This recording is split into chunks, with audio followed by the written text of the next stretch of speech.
Welcome to Troublemaking 101. This is our very first time doing this presentation, so please excuse us if we stumble or there's any, I don't know, just we stumble over our words because we're new at doing this one.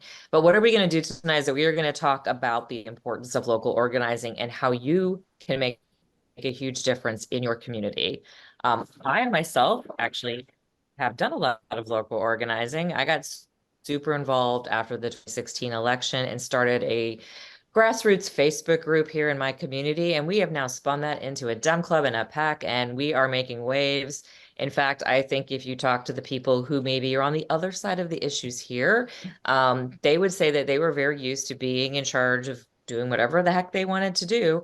And we've made a real big impact. And they now actually have to think about us when they are doing things. And we've actually put some really amazing people into some elected seats in our city. So you actually could do that too. You can have an impact that really matters. And I really want to emphasize the local and state aspects of this and how important that is. Because local and state officials actually have a much bigger impact on your life than your congressperson or your senator or the president, because they are making decisions on issues and policies that directly impact your family on a daily basis. Your state legislature is up there deciding school curriculums, healthcare policy in your state, reproductive freedom. Your local city council deals with also your schools, your roads, your fire departments. These are things and the policies they pass directly impact you. And the thing about local organizing and local state elections is that you can make such a difference, because local and state elections are often won by a handful of votes. And when I say handful, I mean one. Actually, in Virginia, the state legislature was a tie, and they had to do a coin toss to determine who was going to control the state legislature in Virginia. It came down to a tie and a coin toss. So the thing is that most people don't really know what these offices do. They don't know who the candidates are, and they just don't vote. So if you have local organizing going on, you've got people out talking to their friends and family about these candidates, you can make a huge impact and you can actually flip seats and win these elections. And if you organize, you also are growing your power to influence those state and federal offices, because state legislators, they don't probably get a lot of phone calls. And I've had a lot of training and heard from a lot of people that their office phones are not busy like their congressperson. So you have an issue and you get about 10 or 15, 20 people from your city to call your state rep, they're going to notice that. And you can also impact your congressperson because their offices are busier. They're getting a lot more phone calls. But if you get 100 people to call from a city in their district, their constituents, they will notice that.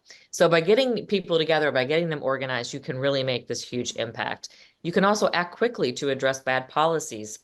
Someone comes into your school board and starts trying to ban books, and things like this can happen quickly. You already have people together. You don't have to scramble to try to find your people to get everybody there. You are ready to go.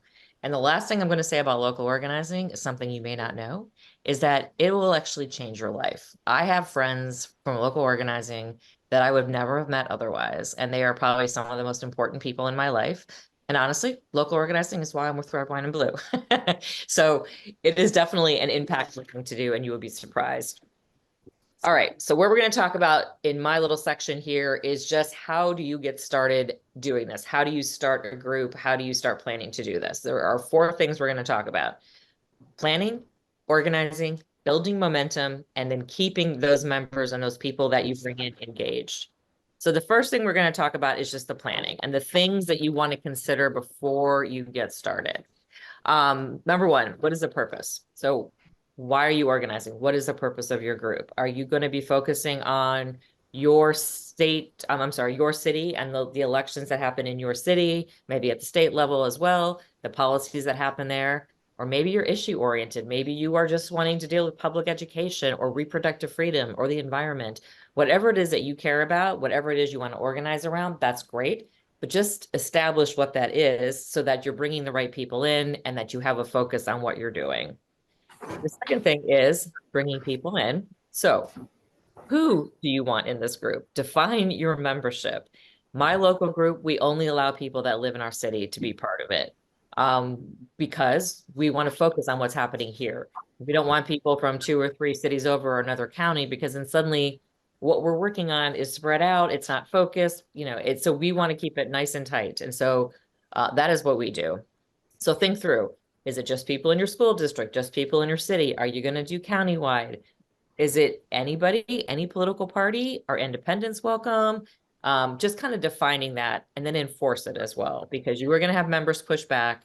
I would love for my sister to join this group because she really cares, but she lives, 3 counties over. No, you just have to set that parameter and say, this is the focus, and define that membership for people. And then communication. So you want to start this group. How are you guys going to communicate? What is the best method for you to do this? As much as we all love to hate on Mark Zuckerberg and Facebook or Meta, I will say that Facebook is a very, very good place to organize. You can start a group. You don't have to do much to join. You just have to click the link. So you don't have to show up for anything. You don't have to attend a meeting, and you can immediately have conversations with people, get to know them. You can share information. You can control who comes into the group. So there are a lot of benefits to Facebook organizing, but that is not the only way either. Of course, you can also make a public page where you can share information out about your group, but that doesn't allow you to communicate with each other. Facebook group for members, Facebook page for public information if you want to be public.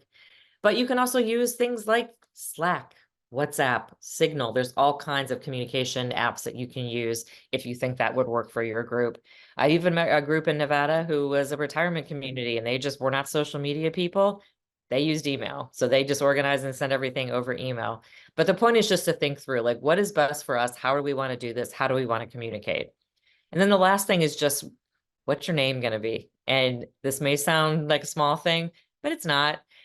Your name conveys a lot about you. It can be the vibe. For example, maybe you just want that fun vibe that's going to draw people in. My friend Susan in the Cleveland area has a group called GRR, which is Grassroots Resistance, but she likes it because they go GRR, and that gets their, energy out. I've seen badass women of this. Women, I think there's one in Trouble Nation, women who get shit done.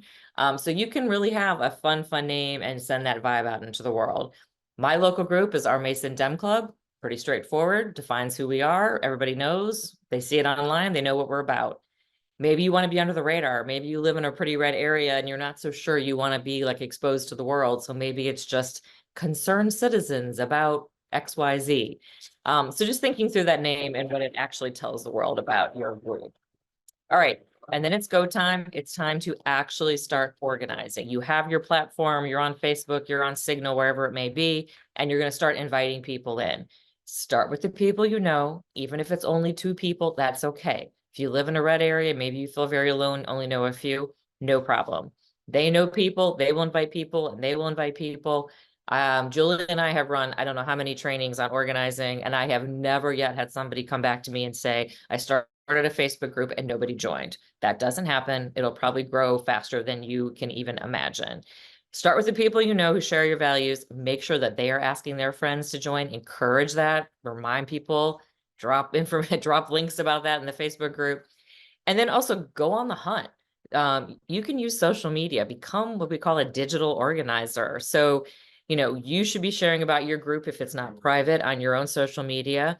If that's not your thing or you want to keep it private, then maybe you want to share some political content, maybe red, white, and blue content. We've got great stuff that you can share out. So anybody who likes and comments on that post, that's a good person to DM and kind of feel them out and maybe let them know about your group. Go on to friends, look at what friends are posting, who's commenting on there, get into those conversations and start DMing and inviting people. The other thing I'm going to mention about this and about in terms of organizing is is helpful to get people's real life information. So get offline, because the algorithm controls what people see. So you may have this amazing event, you put it in your Facebook group, nobody sees it because Meta did not serve it up to them. But if you can contact them offline through phone, through email, it's much more effective. What we do at Red, Wine, and Blue is when someone joins our groups, we have in our membership questions, one of the questions is, hey, you want to give us your phone number or email so we can share all the amazing things we're doing, because Facebook doesn't show you all of that. And a lot of people actually give that information, and it's so great because then we have a way to contact them that we know we will actually be able to talk to them. I do this in my local group, and sometimes I just drop a Google form and say, hey, you guys have been in here for a while. You want to make sure we can get a hold of you? People sign up all the time when I do that. And then it's just a great way to be able to contact people offline. Okay. you got your group started, you got your name, you've got your platform, you're out there, you're moving and shaking. So what do you want to do to build momentum around this? Well, it's time to get together because you want to start building those real life relationships. So hold your first meeting. We want to make it fun. You want to set the vibe as a fun place. Nobody wants to come back to a meeting that's boring, that drones on forever. We've probably all been to meetings like that. I know that a lot of let's say party meetings sometimes can be that way. So we want to make it a fun vibe where people actually want to come. So where do you want to hold it? Maybe someone's willing to open their house. You can have a happy hour. You can have people bring in appetizers, a potluck, whatever that may be. Make it fun. If you can't do that, you have to go to maybe a Panera, or maybe you have to go to the library, which might be a little dull. Get some decorations, spice it up just a little bit, and make sure that the invitations and the tone are fun. And I'm going to show you something in a second around that. Encourage everyone to bring a friend. And then, but don't just jump right into the meeting. You want some social time to start. You want people to build relationships. People stay in this work because they make friends and they want to come back and see those people. And hopefully they've already connected online in your Facebook group or on your Signal chat. And then make sure you have an agenda so you know what you're going to talk about and the people coming know what you're going to talk about, and be very conscientious of the time. So if you say you're going to go for an hour and you go for 2, people are not going to come back because they don't want to be bored. They don't want things that just drone on. And then it's really fun to have a way for people to get to know each other. So maybe when people walk in, you have a conversation prompt where they can go and talk to other people. Or maybe you do brief introductions at the meeting so people can get to know each other. It could just be as easy as like, what's your favorite beverage? Or, what's your favorite dessert? The thing with that, it's great. But if you have like more than 10 or 15 people, introductions can take up your whole meeting. So make sure that you maybe just have 1-word answers, and then maybe you and a friend or 2 model that so that other people don't start to monologue and take up all of your meeting time. But you have the agenda, and what are some of the things that you could do as part of this agenda? So you can invite a speaker. Maybe there's a local official who can come and explain what the heck they do as a school board member, because a lot of people don't know what elected officials do. Someone could give an overview about the different levels of government as an education source. You can also crowdsource, like, what do people want to learn? Make sure maybe you're just sharing what's going on in the news, what's going on at the different levels of government, what are the major bills that are moving through Congress or the State House.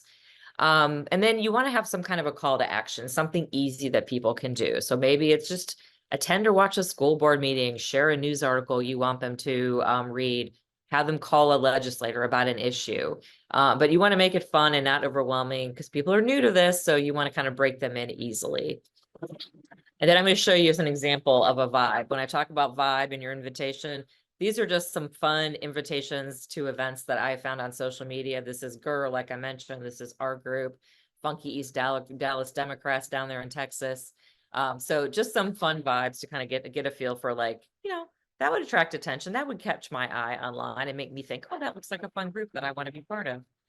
And then you've got this group, you've got your meeting, you've got your momentum going. What do you want to do next? Well, first of all, schedule your next meeting so people can get it on the calendar, and then end that last meeting and tell them when the next one is going to be.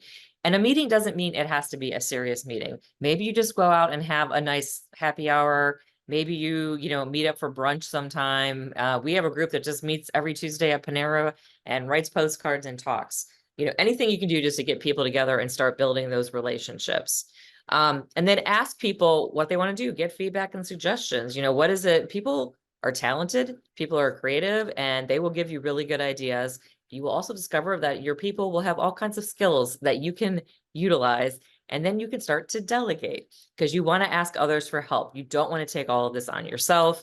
So find out people's skill sets, ask them to lead. Don't be scared to ask people. They will be flattered. They might say no, but no one is going to be mad that you said, I think you have an amazing skill. Would you do this?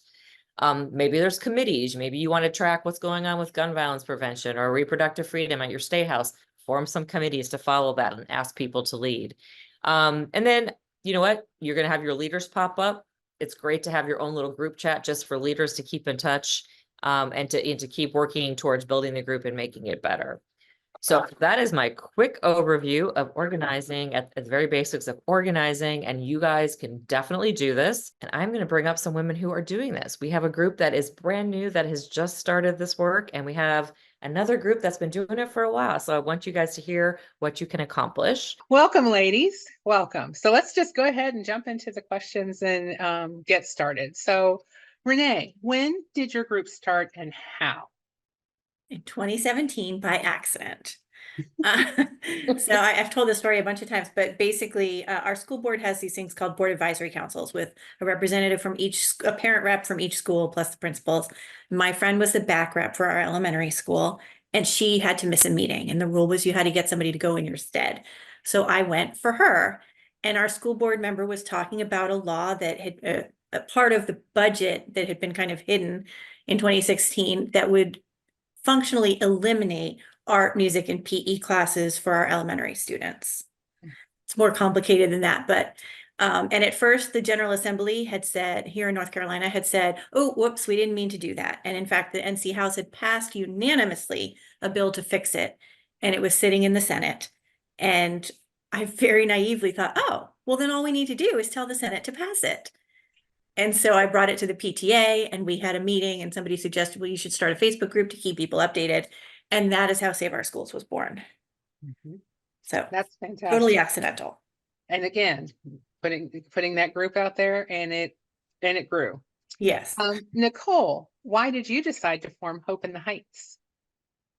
So if anyone has ever met Missy, who's on this, who's here somewhere, it's kind of hard to say no to her, because every time you see her, she just might ask you, would you like to, if I could find some people?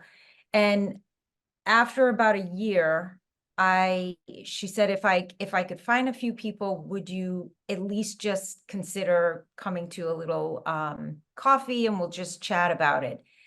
And when she showed us some stats on how many people in our area actually didn't vote, I just could not get that out of my mind. And she said, when you look down your street and you have a yard sign and you're really excited about it, and you look down and all your neighbors have that same street sign, you're thinking, oh, right, we're all thinking the same thing. And she said, right, they put the yard sign out, but they didn't actually go and vote.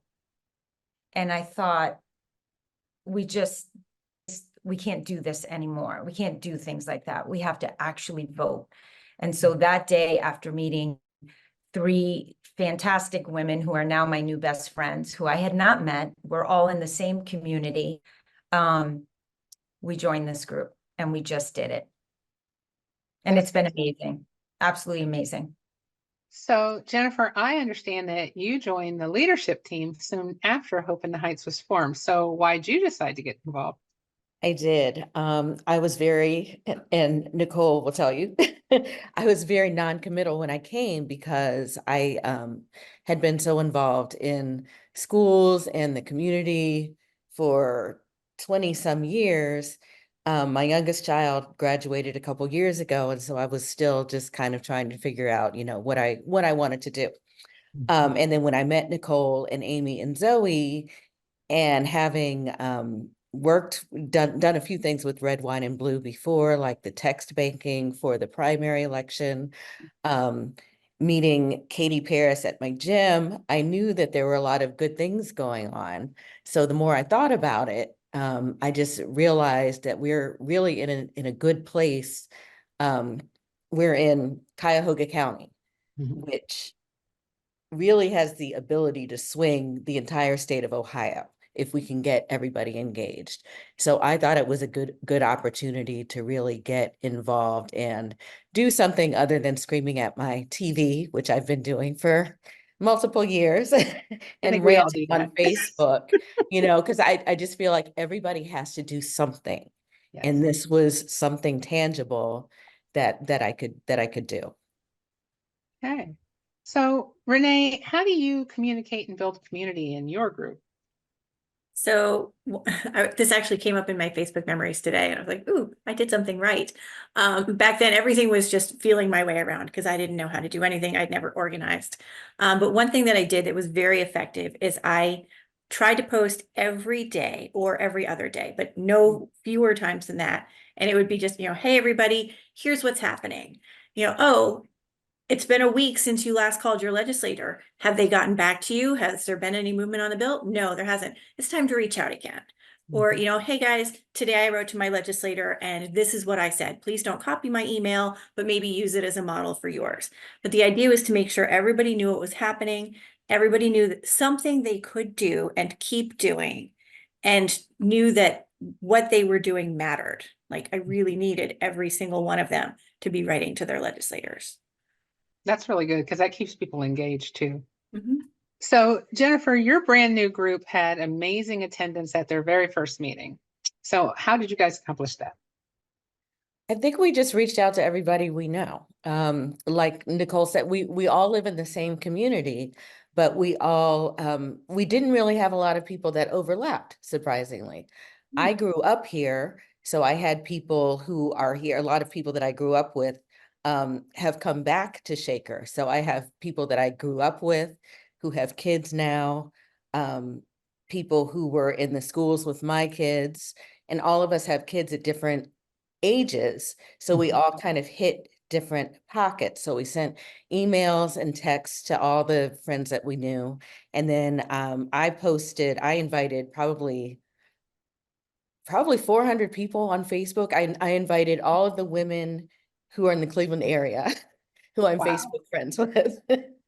And we just got a lot of people from that. I think also we're lucky that we're in an area that's very liberal. So there's a hunger for this kind of work. But people were so enthusiastic and ready to actually, get together and do something. So I think we've been really, really fortunate with that. So Renee, your group's been active for a while now. Can you share some how you communicate and build community within your group? All right, here's where I got to be brutally honest, because 2017 Save Our Schools NC is very different from 2024. Along the way, I picked up a co-founder, which is great, and we run the group together, but mostly what we do now is communication. So we started a podcast, we, reach out, and that we offer talks that we'll give to PTAs or community groups or anything like that, but we're not using the group as much as a community builder as we used to. But back then we did postcard parties, we did rallies, we did, we drafted a pledge asking every member of the legislature to commit to fixing the issue. And we delivered a copy and a letter about it to each and every member of the legislature. We basically just did whatever we could to get in the building and talk to people and, try to make some noise. Jennifer and Nicole, what have you learned so far in doing this work? And what has surprised you about the group so far? You want to take that first? Do you want me to take it? You take it. Yeah, you can take it. Okay. I think what surprised us really stunned us. I mean, when we started seeing the RSVPs coming back, we were like, what are we doing? We don't know what we're doing. How is this going to work? What are we going to, are we going to have a meeting where we're giving people enough that they're going to want to come back? And what we realized was, so like Jennifer mentioned, our area is very democratic. So in theory, we were thinking there are a lot of people sort of feeling and thinking the same as we are. But then when you start seeing people come in, what we realized was so in our area, they're not necessarily maybe afraid to talk to their neighbor or their friend about a topic because there's a good chance they might be feeling similar, but they really wanted to do something together. Maybe not necessarily just by themselves. They're thirsty for information and they want to know, what can I do? Let's do this together. And so far, we've had 2 meetings so far, and they've been fantastic. And we're hoping to just learn as we go. And the support with Red Wine and Blue has been fantastic. And Missy and everyone on the team is, every time we have a question, we fire it to them and they're there. They're there with resources and ideas and, you know, what other groups have done and whatnot. And so it's fun because we're not doing it alone. So the first time, I'm not just talking to my family whose eyes are, you know, will roll back in their heads because I'm giving them a speech about some reproductive thing that happened, because that's my main passion. But all kinds of things that I'm learning. We're doing it together. There are a lot of people that really, really want to be a part of something. And that is probably what surprised us the most. And we feel like we have only hit the tip of the iceberg in our community. And we've reached out to a few different towns because they're just, the next closest towns are, you know, quite a few towns away. So we thought, at least for now, we're going to take everybody and anybody until, you know, things get sort of too big, possibly.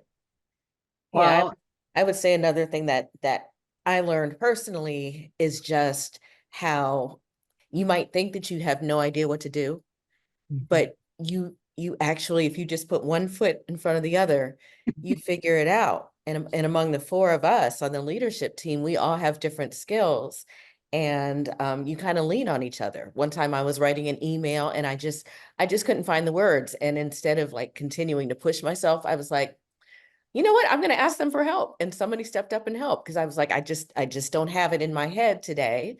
But, and we kind of do that. We bounce that things off of each other. We've learned how to do technology that, you know, never knew how to do before. I mean, when you just start by doing what you do, doing what you know, and it just, you learn different skills, people come in to help you. You find out that you know more than you think you know. You also find out that you don't have to know it all. You don't have to know it all to make a big difference. and that's key. That's key Yeah. right there. Yeah. So your groups are part of Trouble Nation, which is Red Wine and Blues program to support local organizing. And we're going to chat about that next. But would you all recommend it to anyone on this call who has a group or is thinking of starting one?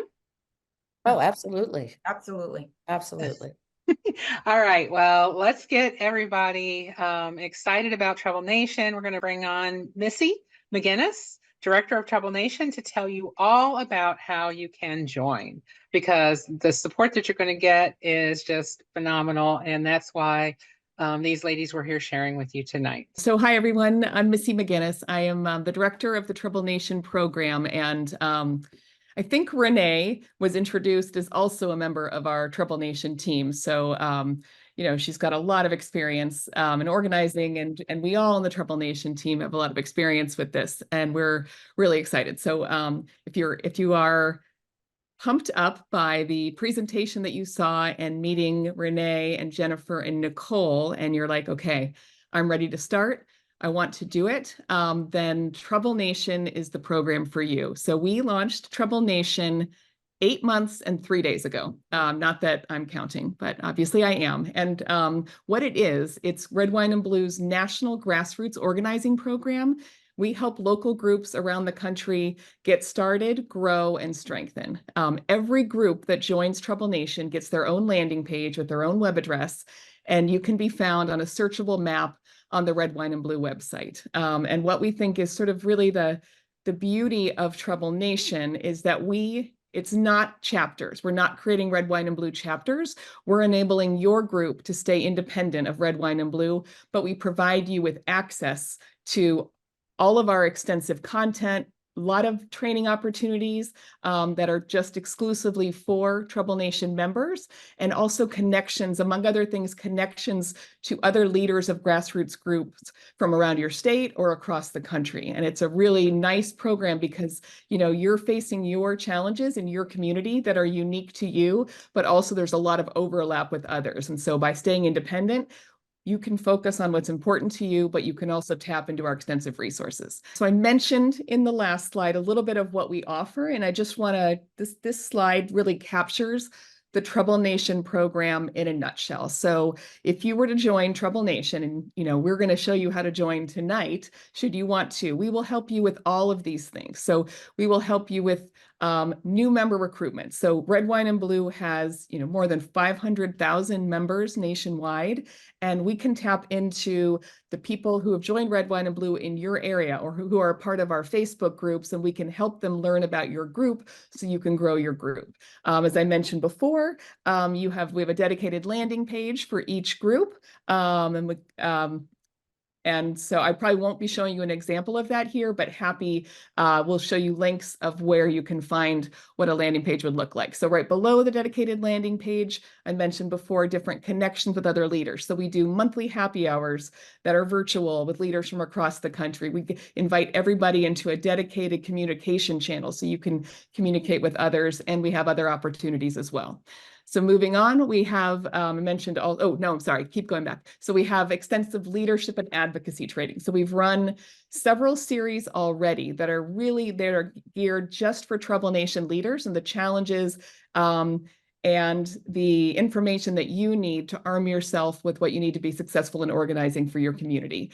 We provide extensive exclusive content and opportunities. I'm going to show you that in a minute. And then finally, you heard Nicole and Jennifer talk about how I've been strong-arming them into starting a group. But I think really what they were saying in a joking way is that we provided a lot of support to them as they grow. And we do that with every group who joins Trouble Nation. We make this available, and we have one-on-one, lots of different ways to reach our team. If you look at this map, it is every pink dot on this map represents a group that has joined Trouble Nation in the last 8 months. And so we, chances are, if you were to search for a group in your area, you'll find a group near you. And what this shows is that we're all over the country. We're growing every week. And what we found with the groups who've joined is they're determined, motivated, and powerful women and some men who see the need for local action. And so we want you to check out the groups near you.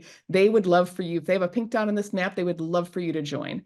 What you see, there should be 171 groups on this map, but actually I think I edited this slide yesterday and we added 2 more today. So this is growing every single week. And so if there's not a group near you now, chances are if you check back in not too long, there may be one. Or if you don't see one in your area, we would love for you to start your own, and we can absolutely help you. So just a couple of I'm going to just showcase in the next couple of slides, just a few of the options that are the resources that are available just for Trouble Nation leaders. So one of these is our resources page. So if you are in the Trouble Nation, this Trouble Nation resources page that we've developed is just for the leaders of groups that are part of Trouble Nation. It has a lot of different content. It has training opportunities, event recordings, just lots of tools for you to help you be successful in your area, and it's all in one place. So should you join Trouble Nation, you'll want to be bookmarking this site and checking back often, and it provides all sorts of ways how we can help you and support you as you start your group and grow your group. One key feature that we offer, one key offering that we have with Trouble Nation is this Troublemaker's Guide. So Julie talked towards the beginning of this hour about sort of like different things to keep in mind as you're starting a group. And those were excellent slides, like a really high level view. This guide will give you sort of like, it's a 35 or 40 page digital guide that really goes deep into those issues. So if you were intrigued by what she shared, we really encourage you to download this guide. There is a version available for Trouble Nation that is available on the resources page I just mentioned, but we also have a guide that's available for anybody, and I think somebody will be dropping the link in the chat for this. But this is definitely something not to be missed because there's a lot of great tips here. So even if you already have an established group, it's definitely worth a read because I think you'll definitely learn a lot, especially if you're starting out new. Been talking about Trouble Nation, you're intrigued. Maybe you're thinking, should I join? Like, who is this for? And chances are, if you are on this program, it's for you. So, what we have, the program is for individuals or groups who want to connect with like-minded people in their area to make a bigger local impact. And so we think of like a few different categories of group or like volunteer who might wish to be part of this. So at the top would be, let's see, go back one slide. We would love, if you have an already well-established group of your own, we would love for you to join. Those features, I think everybody would love some of the resources that we offer, the connections with other leaders, the ability to help grow your group. You may not need all the basic, how to get started, but we have a lot of resources that can help you. So we'd love for you to join. If you have a group already and it might be fledgling a little bit, we can help you reinvigorate your group. Or maybe you're just, somebody in your, maybe you're on today because you're like, I think I might want to organize in my community, but it's just me right now.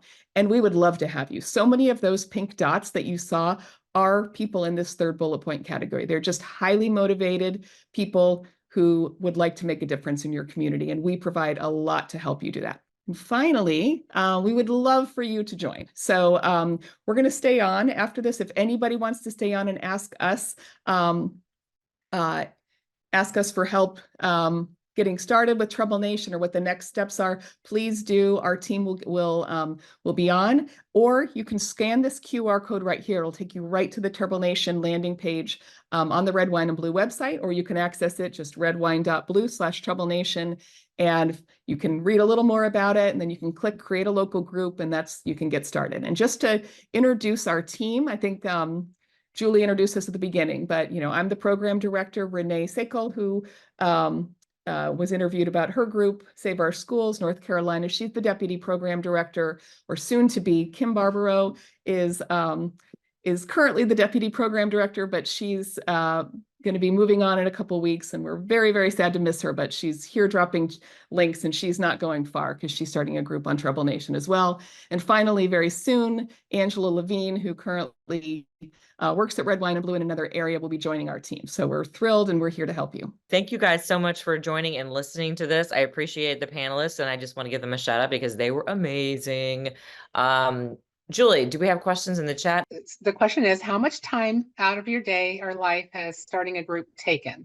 This person would love to start a group and likes to think that they have the skills, but it's just time that's tough with 2 kids and a job.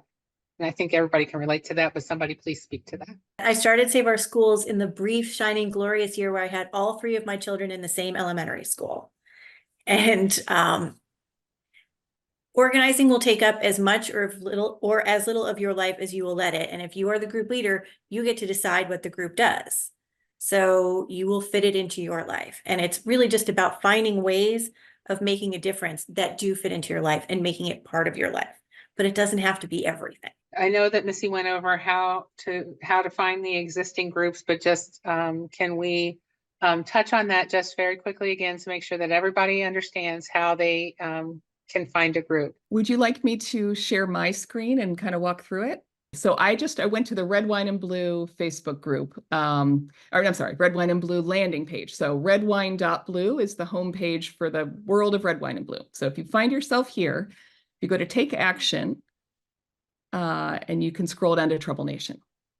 And this will take you to the Trouble Nation landing page. So I'm going to cover sort of two areas that we discussed. The first was if you are ready to start a group, you click right here to create a local group, and I'm not going to do it, but it will take you to a form that is easy to fill out. You answer some questions, maybe plan for 5 or so minutes, and then you'll submit it. And we vet every group. We're very careful about vetting groups, so it isn't automatically approved, but I think everybody in our community appreciates the vetting that we do. We'll do that, then we'll be in touch with you. And once you are accepted, you'll receive some information from us. You'll get a few emails, and I would just watch for those emails and open them. They should come in pretty quick succession, and then you'll have like what your next steps could be. So that's how to create a group. Let's say your start. So if you if you're looking to find one in your area,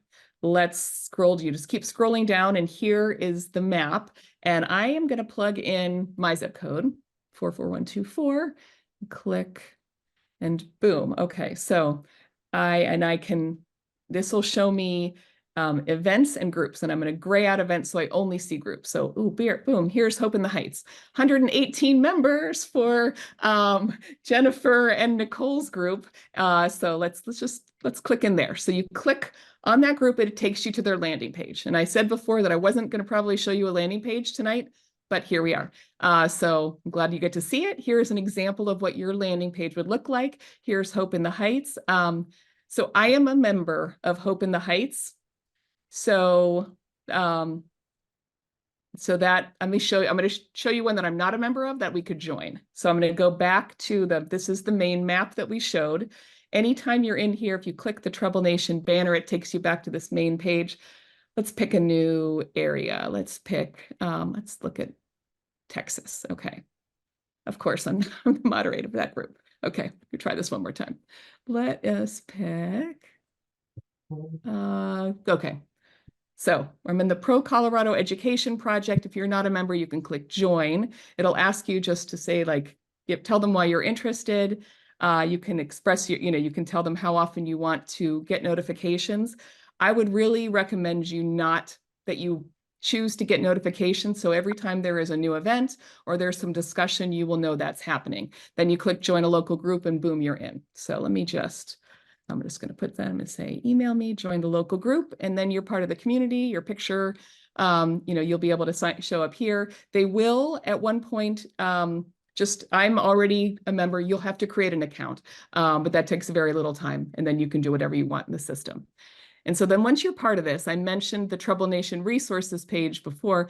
It's in this banner that follows you wherever you are in the Trouble Nation landing page, and you can access that resources page that that our team is really proud of. So it's coming up here, and I think we showed you a screenshot, but it's got extensive resources. It's got all of our training sessions that have been recorded. It has ways to sign up for meetings with us, for ways that our program can help you, and then it has a lot of content about various issues. Just want to make sure that that Trouble Nation has a lot of resources for your groups. And also Red, Wine, and Blue has a lot of trainings on strategies for dealing with folks who are extremists and what to say and what not to say to misinformation and disinformation. So look on our events page for those kinds of things, because we do that. And also look in our YouTube channel, because we have past meetings and trainings that we've had there.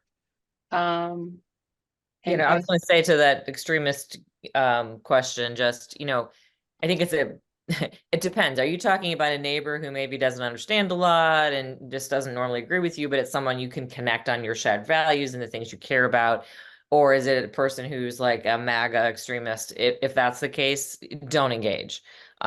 Because number one, you're not going to change their mind. It's a waste of your time, and you should be using that energy to actually influence people that you can turn out to vote for common sense candidates or to make a difference in your community. So I think there's a distinction there, but definitely if it's somebody who's just you're never going to change their mind, it's not worth your time to engage. Polite. Thank you. Have a nice night.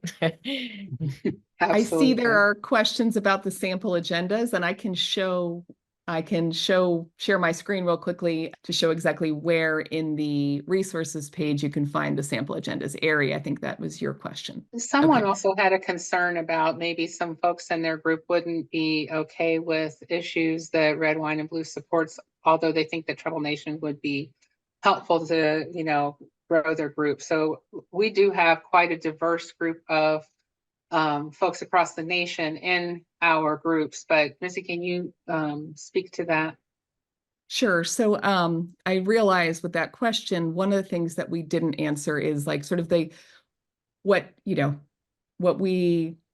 number one criterion for joining Red, Wine, and Blue is that your mission should be aligned with us, and so not opposed. But we have a lot of groups on our platform who are single issue groups, so focusing on LGBTQ+ rights or reproductive rights, things.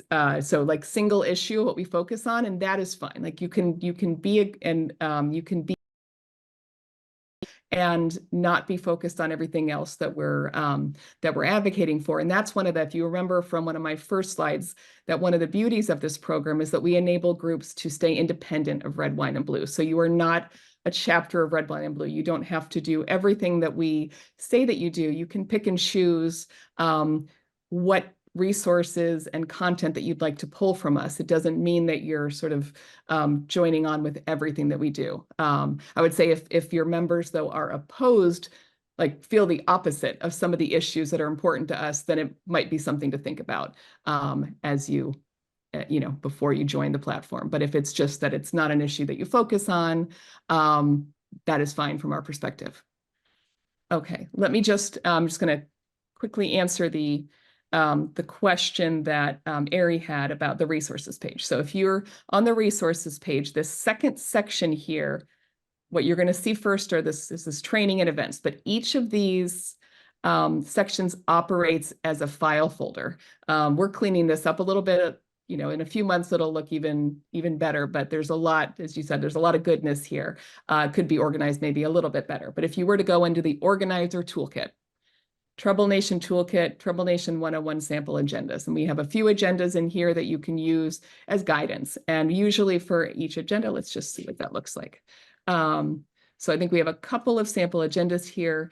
For number one, like let's say you want to have it as a, have it at a fun, fun area. Let's have people arrive, mingle, give people a chance to share their why. Like, why are they here? That's such, unless your group is so large that it would take up the entire time, it's so nice to be able to form connections. When people feel like they're seen and heard, they want to come back. And when they find their people, they really, really want to come back. So, and then maybe you have an educational component. You have a guest speaker, maybe you do a training. You can access, for trainings, you can access one of our resources and you can display it at your group. Always have a call to action also, like have something that your group can say, okay, here's what we're all going to do. So what could it be? Maybe you write some postcards, maybe you text 5 friends about the importance of voting, about the issues that your group is facing in this next election. And then you adjourn. And, we also recommend kind of leaving social time, leaving time to socialize and mingle, again, back to just finding your people and building your community. Okay, here's another sample. Like this one was kind of, the first one was focused on education, and you may not even be able to see my slides super well. Let me see if I can make it a little bit bigger. But maybe the second one, maybe, you did the first one in a public place. This one, maybe somebody opens up their home. Again, with the mingling and the introductions, it's something that you'll hear from us a lot. But this one, maybe you have a community service component. Maybe you support a food pantry or you plan a voter registration drive. Like, this is where you get to choose what this is. These are just structural ideas. And then again, what's your call to action? What's your group going to do between now and the next meeting? So are you going to call your elected officials about a piece of legislation that they're considering? Are you going to plan if the election is maybe around the corner and your state offers early voting, something that I really love to do is to plan like a vote early outing with some friends, vote, and then have some coffee or go out for dinner, something like that. And then, always leave time for social. So those are 2 ideas of ways to kind of structure your agenda, but you can really slot in, what you want to focus on there. Someone asked if we had speakers available or a list of speakers. And I don't know, they didn't mention a topic. They just asked that in general. That is not something that we've provided to groups so far. Like it's going to be very, I would look locally in your community about what issue you want to address. And, I think a lot of groups and, other people can jump in, but, my group, I'm in Akron, Ohio. We've got a strong Northeast Ohio contingent on tonight. But my group's in Akron, Ohio, and, in Ohio, if you're on, that we're dealing with, like we're gathering signatures to end gerrymandering in Ohio. And at one of our meetings, we brought in a woman who, has been fighting gerrymandering for 40 years. And she came in and she shared her story. So it's like finding connections with other people, in your community, I think is probably the best place to start. But if anybody else wanted to add to that, that'd be great. Julie, will you tell what I think we're C3 and C4, that's correct, right? That is correct. Yeah, in terms of speakers, I do think because Trouble Nation is nationwide, it's hard to have an entire list of speakers. I think there are definitely people you can tap into. I will tell you that my last meeting we had for our group, we had our school board member, we had a city council person, and we had a township trustee just come update. And it was so informative because most people really have no idea what they even do. So I think there's tons of ways to tap into that, but I definitely think come to those Trouble Nation meetings and network with other leaders and get ideas on people that can speak. You know, and you know, we can always converse about possibilities of like, you know, zooming into something. But you know, yeah, there it's harder when you're nationwide, but we can definitely help point you in the right direction of people that you could tap into. Okay. Well, I think that answered the questions that were in the chat. So I guess we're going to move on to the next. The one thing I was going to say, I did see some questions about working with Democratic parties, and there are some legal rules that we have to abide by around that. So if you have a question about that, that is something that you can definitely talk to Missy and her team about. So it's a little more complicated than we're going to get onto the Zoom tonight, but reach out and we can see what can or cannot be done. So just we can help you sort that out. Really appreciate your time tonight, and glad that you joined, and hopefully this gives you some ideas.